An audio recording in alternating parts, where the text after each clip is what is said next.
Hello students, आज मैं आपको एक बहुत ही इंपॉर्टेंट टॉपिक पर बात करने जा रहा हूं। वो है मोलर मास। आप जब केमिस्ट्री में न्यूमेरिकल्स बनाते हैं तो आप समझ लीजिए वहां पर एक मोलर मास की चैलेंज आती है। आप ये कह सकते हैं कि बैकबोन है किसी भी न्यूमेरिकल्स के लिए।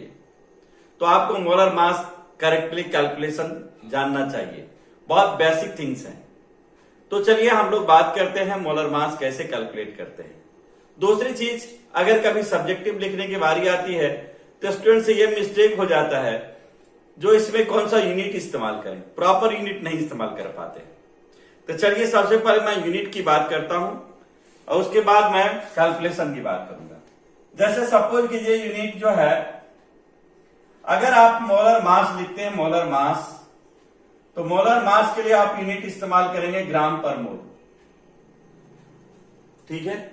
अगर आप यहां पर लिखते हैं मॉलिक्यूलर मास, तो मॉलिक्यूलर मास अगर लिखेंगे तो आप मॉलिक्यूलर मास के लिए आप इस्तेमाल करेंगे एमयू, यानी आप इसका फुल फॉर्म जानते होंगे, atomic mass unit. Atomic mass unit ये इस्तेमाल करेंगे आप। और यू यानी यूनिफाइड, आपको जो पसंद आए उसको आप इस्तेमाल कर सकते हैं।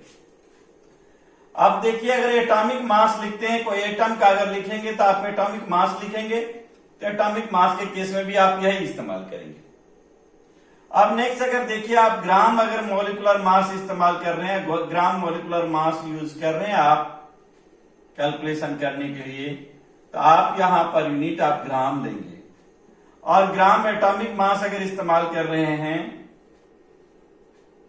तो आप यहां भी आप ग्राम यूज करेंगे। इस तरीके से आप यूनिट के अकॉर्डिंगली आप यूज करेंगे। चलिए देखते हैं इसका कैसे यूज होता है, इसको समझते हैं सबसे पहले। तो आप देखिए, जैसे आपको सिंपल एक कंपाउंड मैं लेकर के एक एग्जांपल देना चाहता हूं, जो आप कैसे उसका मोलर मास कैलकुलेट कर सकते हैं। जैसे आप मोलर मास निकालना चाहते हैं, आप molar mass of CO2 molecule. तो देखिए बहुत सिंपल है। आप क्या करेंगे, कार्बन का मास स्टूडेंट होता है 12, आपको मालूम होना चाहिए 12। और इसके बाद आप क्या करेंगे, ऑक्सीजन होता है 16 इंटू 2, तो फाइनली 12 प्लस 32 आपको 44 आता है, 44 ग्राम पर मोल। ये आपका मोलर मास कैलकुलेट कर लेंगे। सिमिलरली आप यहां पर देखिए मोलर मास इस्तेमाल किए, यूनिट इस्तेमाल किए ग्राम पर मोल। सेम थिंग सोचिए, अगर आप यहां मॉलिक्यूलर मास इस्तेमाल कर रहे हैं, आप मॉलिक्यूलर मास ऑफ CO2, तो आप इस केस में आपको इस्तेमाल करना पड़ेगा 44 AMU और 44 U। यदि आप यहां लिखते हैं ग्राम मॉलिक्यूलर मास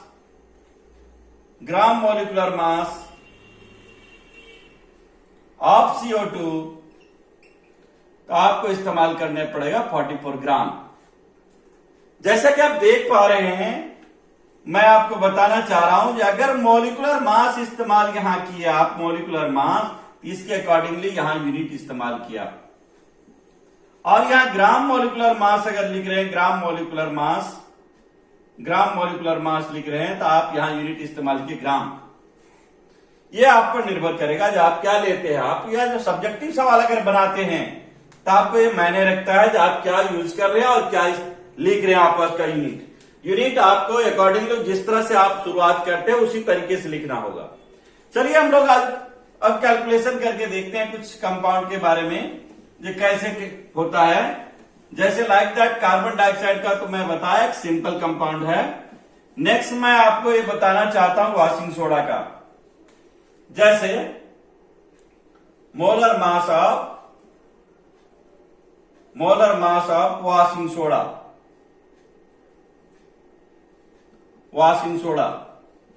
स्टूडेंट सबसे पहले इसका फॉर्मूला पता होना चाहिए आपको। Na2CO3.10H2O इसका फॉर्मूला होता है।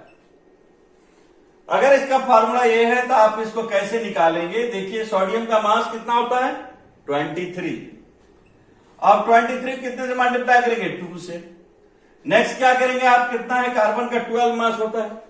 फिर क्या होता है? ऑक्सीजन का 16 होता है, 16 into 3। और ये डॉट जो है यही इंपॉर्टेंट है, यही मिस्टेक करता है प्राय स्टूडेंट। यहां आपको प्लस डालना है, ये ध्यान देंगे आप, प्लस डालना है। और फिर 10 लिखेंगे, मल्टीप्लाई विथ 1 into 2 प्लस 16। आप इस तरह से देखिए 46 plus 12 plus 48 plus 10 into 18।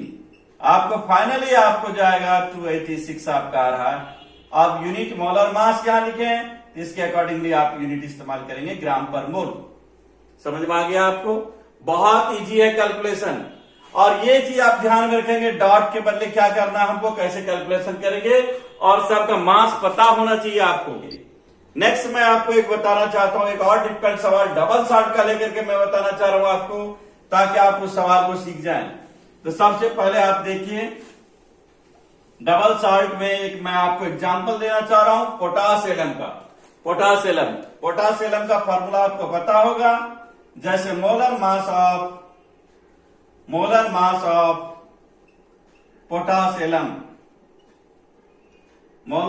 Potassium, potassium का बच्चों फॉर्मूला होता है K2SO4 डॉट Al2SO4 का होल 3 डॉट 24H2O।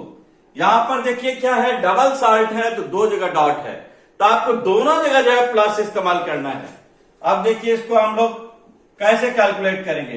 पोटेशियम का मास 39 होता है, 39 मल्टीप्लाई बाय 2, सल्फर का 32 होता है, ऑक्सीजन का 16 into 4 प्लस 27 अल्युमिनियम का होता है into 2 प्लस। अब देखिए ब्रैकेट हम स्टार्ट कर लेते हैं, सल्फर का 32 होता है, 16 into 4 और आप मल्टीप्लाई विथ 3 कर देते हैं, प्लस आप फिर देखिए यहां पर डॉट है, फिर प्लस लिया, यहां भी डॉट था तो मैंने क्या किया, प्लस लिया, प्लस आप देखेंगे 24 आप लिखिए सबसे पहले, 24 into 1 into 2 प्लस 16। जब आप इसको सॉल्व करेंगे तो ये आएगा 948 और यूनिट आप इसके अकॉर्डिंगली इस्तेमाल करेंगे तो क्या लिखेंगे, ग्राम पर मोल। तो आप कैलकुलेशन कर लिए। तो इस तरह से आप कैलकुलेट कर सकते हैं मोलर मास। और मैं आपको कभी कभी नंबर ऑफ एटम भी कैलकुलेट करने देता है। नंबर ऑफ एटम कैसे कैलकुलेट होगा, उन चीजों को मैं डिस्कस करना चाह रहा हूं थोड़ा सा, जो नंबर ऑफ एटम कैसे कैलकुलेट होगा। तो आप नंबर ऑफ एटम के बारे में देखिए कैसे करेंगे। हम लोग एक सिंपल कंपाउंड लेना चाहते हैं, जैसे सपोज कि ये सल्फ्यूरिक एसिड है, सल्फ्यूरिक एसिड के जब फॉर्मूला आप देखते हैं तो क्या आता है, H2SO4। तो नंबर ऑफ एटम कितना आएगा, अगर नंबर ऑफ एटम की बात करें, नंबर ऑफ एटम्स, तो देखो नंबर ऑफ एटम्स हाइड्रोजन के बारे में बात करें तो कितना है, 2 प्लस सल्फर 1 है और ऑक्सीजन 4 है, कितना आएगा आपके पास, 7। तो 7 एटम्स आता है इसमें। इसी तरीके से आप किसी भी मॉलिक्यूल का एटम आप निकाल लेंगे, और आपको मैं बहुत सारा एग्जाम्पल भी मैं दूंगा, उसके तरीके से आप उसको बना सकते हैं। और आई थिंक मुझे आपको इस रिगार्डिंग में, आपको मोलर मास निकालने के रिगार्डिंग में कोई डाउट नहीं रहा होगा। आप कहीं भी कितना भी कठिन आपको दे, आप बना सकते हैं।